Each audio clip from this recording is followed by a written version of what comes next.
Ya, pemirsa, kita awal informasi pada Anyus pagi hari ini, kebakaran melanda ruko di kawasan Pasar Mobil Kemayoran, Jakarta Pusat pada Selasa malam. 33 mobil pemadam kebakaran dan 132 personel dikerahkan untuk memadamkan api.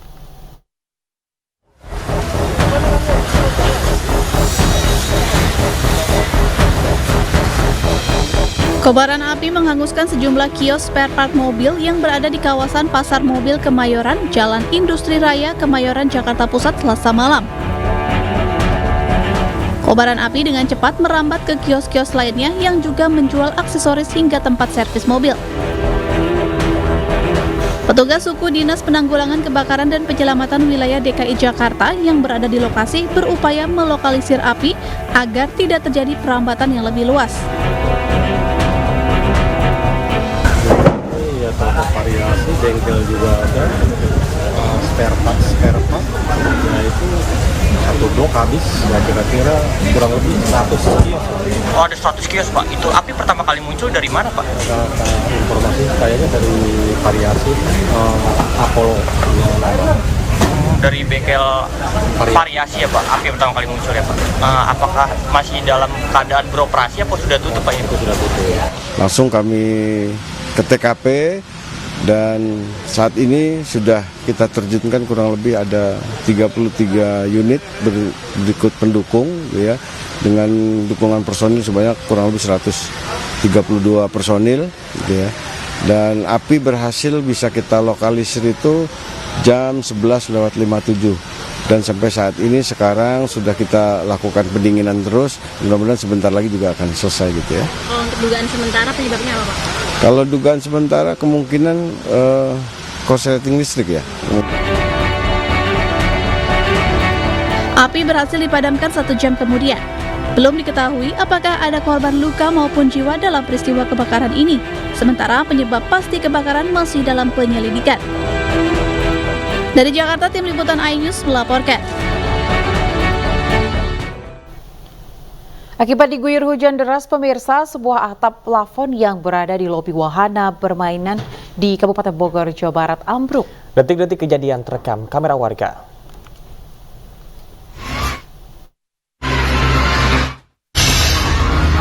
Inilah detik-detik ambruknya atap bangunan lobi wahana bermain di Kabupaten Bogor, Jawa Barat. Sejumlah pengunjung panik dan berlarian menyelamatkan diri. Salah satu pengunjung mengalami luka lantaran tertimpa runtuhan atap. Sebelumnya, area wahana indoor ini tengah padat pengunjung lantaran kondisi di luar hujan deras. Namun naas atap bangunan lobi ambruk lantaran tak kuat menahan genangan air yang diduga mengalami bocor. Pada saat itu curah hujan lagi tinggi, di mana mengakibatkan debit airnya juga tinggi dan di pipa saluran utama kita itu meluber gitu ya, meluber yang akhirnya turun gitu ya ke atap plafon gitu. Dan atap plafon kita pun juga dari bahan PVC sih, jadi cenderung lebih ringan gitu ya, lebih sehat. Sementara pengelola wisata masih terus melakukan perbaikan di sekitar lokasi dan meminta maaf kepada para pengunjung atas insiden ini. Dari Kabupaten Bogor, Jawa Barat, Cahyat Supriyatna, iNews melaporkan. Sebuah gudang penyimpanan kemasan plastik di Kabupaten Malang, Jawa Timur ludes terbakar. Material plastik yang mudah terbakar membuat kobaran cepat membesar. Tidak ada korban jiwa, namun kerugian diperkirakan ratusan juta rupiah.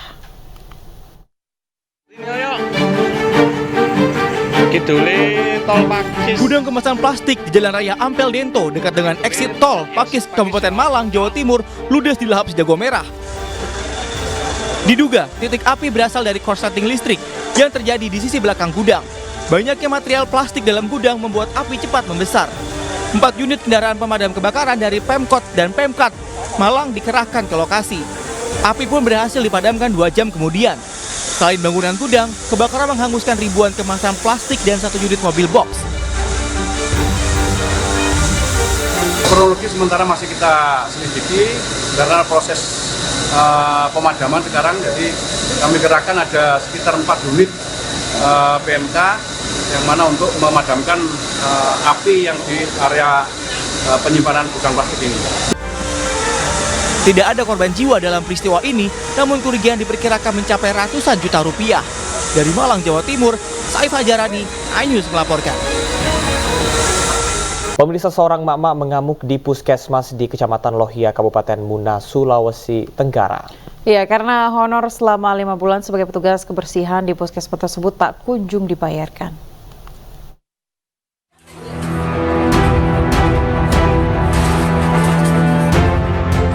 Dengan penuh amarah, seorang petugas kebersihan puskesmas Lohia di Kecamatan Lohia, Kabupaten Muna, Sulawesi Tenggara membanting sejumlah material di teras puskesmas.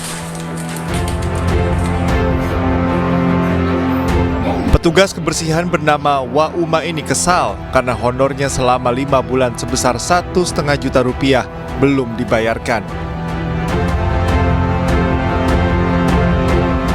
Apalagi ia mendapat informasi bahwa pembayaran honor ini tertunda karena puskesmas belum memiliki dana. Dia bilang kapus katanya komennya membersihkan juga di sini katanya 300 kasih mau katanya gajimu. Terus dia bilang itu Pak katanya katanya saya panggil itu ibu katanya. Karena dulu katanya di bodoh-bodoh juga katanya tidak dikasih gajinya juga yang kapus yang bukannya Pak Nasir itu. Sehari pasca videonya viral, pihak puskesmas pun langsung membayarkan tunggakan honor Wauma selama 5 bulan.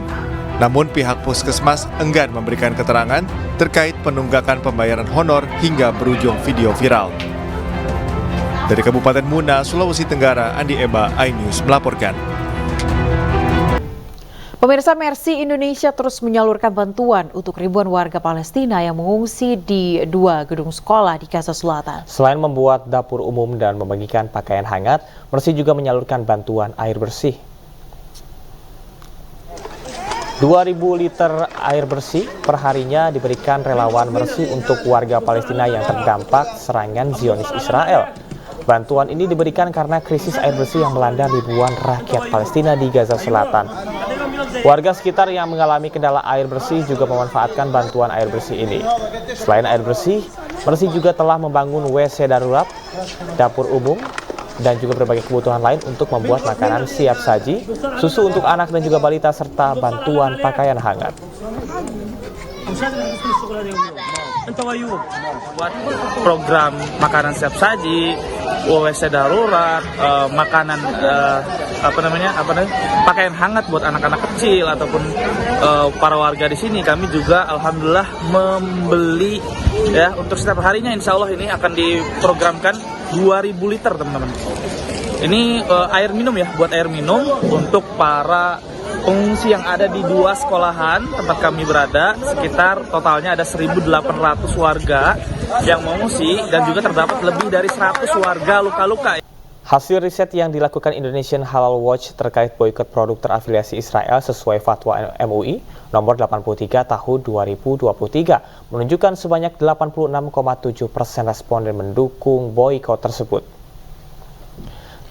Selain sebagai upaya membantu rakyat Palestina dari kekejaman Zionis Israel, pemboikotan produk juga dinilai telah memunculkan kesadaran masyarakat untuk membeli produk lokal.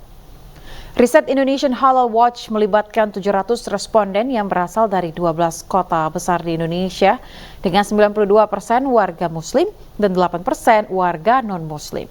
Hasilnya didapati sebanyak 86,7% responden setuju dengan pemboikotan tersebut. 66,1% responden diantaranya mendukung penuh fatwa MUI dan 20,6% sangat mendukung fatwa MUI. Sedangkan 12,0% responden tidak mendukung fatwa MUI dan 1,3% tidak mendukung sama sekali. Karena isi fatwa itu adalah yang pertama mendukung perjuangan bangsa Palestina, yang kedua isinya adalah dengan menghindari menggunakan produk Israel dan produk-produk yang terafiliasi dengan Israel. Nah, ini artinya relevan yang dilakukan taat sekaligus dia melakukan Aksi demo digelar di depan kantor Kemenpan RB Jakarta sekaligus melaporkan dugaan adanya maladministrasi. Aksi digelar oleh Front Pembela Masyarakat Taliabu Maluku Utara dan mengajukan 3 tuntutan. Dalam tahapan seleksi calon PPPK Kabupaten Pulau Taliabu tahun anggaran 2023 diduga terdapat maladministrasi yang dilakukan oleh Panselda dan Kepala PKPSDMA yang merugikan 65 peserta calon PPPK keguruan.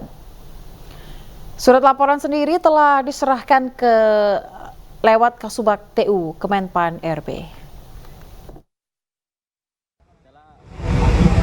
Masuk dan memberikan surat kepada Kasubag TU Kemenpan RB, dan kami akan menunggu ditindaklanjuti dari Kemenpan RB.